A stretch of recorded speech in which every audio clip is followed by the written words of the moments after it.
3/4 cego, apresenta Marrou Dias.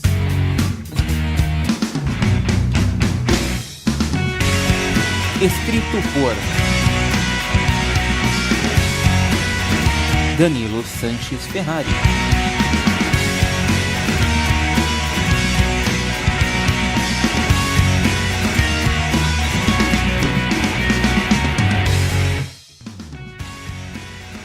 Acorde, Viviane! O golpe recebido por Tibúrcio distraiu a todos, que agora tentavam se recuperar, pois estavam sendo atacados pelas plantas e suas garras. Vitório cortava as plantas com lágrimas nos olhos. Ele imaginava que o pai não estava bem, porém, quando olhou para trás e viu Estela e a mãe de Ricardo chorando, enquanto ajeitavam as mãos de Tibúrcio sobre o peito, ele entendeu. Seu pai havia morrido. O sangue de Vitório subiu, e ele foi para cima das plantas com toda a raiva que sentia.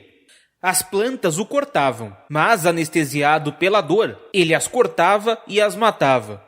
Motivados pelo ímpeto de Vitório, o resto do grupo conseguiu retomar o foco, e com a injeção de adrenalina que sofriam, por causa do real risco de vida, passaram a ser mais precisos em seus tiros. O pai de Ricardo, cansado de errar tiros, também pegou um facão e foi para cima das plantas. E enquanto lutava, percebia que dessa forma havia mais chance de acerto. Uma conta rápida dava conta de pouco mais de 100 plantas abatidas. Os que atiravam estavam começando a ter dificuldades para acertar os tiros, pois a distância entre eles e as plantas estava ficando muito grande. E um problema mais sério começou a surgir. As plantas que estavam longe começaram a disparar mais raios vermelhos, obrigando os atiradores a se desviarem após dispararem. As plantas demoníacas demoravam de 3 a 5 segundos para carregar e disparar seus raios. Quanto mais tempo um raio demorava para ser disparado, mais forte ele era. Além de atirar nos que estavam em terra, as plantas também atiravam nas marroutias, que atacavam pelo ar. Bolinha estava tendo dificuldades para se desviar, segurando Faísca. Em certo momento, ela não conseguiu se desviar tão bem e teve a lateral da saia destruída. Wagner gritou para a esposa levar Faísca para o solo, mas não houve tempo. Bolinha foi atingida na lateral da coxa direita e no reflexo acabou soltando Faísca. Antes que se arrebentasse no solo, Faísca conseguiu voar. Porém, parecia um avião descontrolado, que subia, descia e virava para qualquer lado a esmo.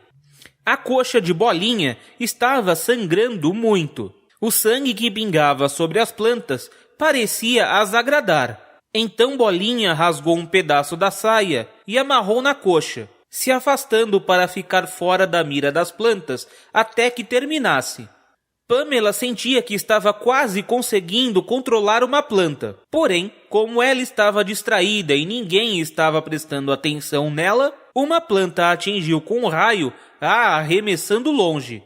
Augusto ouviu o grito dela e correu para ajudá-la.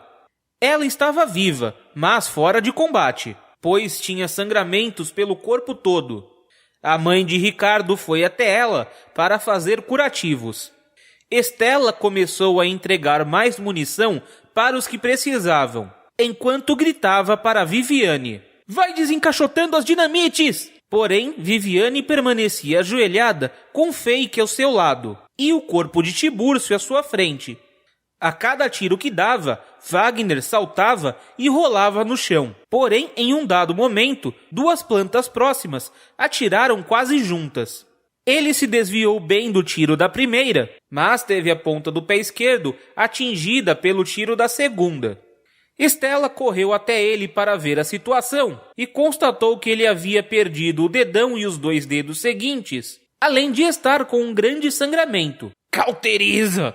Usa álcool e fogo!" falou Wagner entre gemidos. Ela voltou para perto de Viviane, pegou o que precisava e ordenou que Viviane se levantasse. Porém, esta ainda permanecia ajoelhada, com uma expressão de derrota no rosto. Estela ajudou Wagner a ir para uma área mais afastada, e após dar um pano para ele morder, ateou fogo no pé do homem.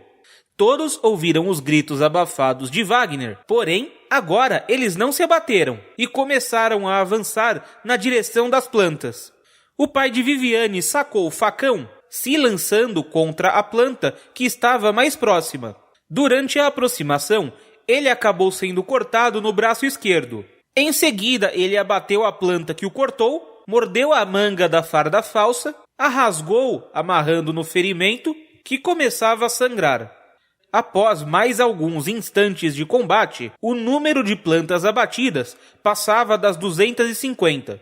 Após terminar de fazer um curativo em Wagner, que voltou para o combate, Estela foi até Viviane e gritou para a mãe dela: "Débora, me desculpe, mas eu tenho que trazer a Viviane para a realidade." A mãe de Viviane viu a filha abatida e fez sinal de positivo para Estela antes de sacar o facão e ir para o corpo à planta.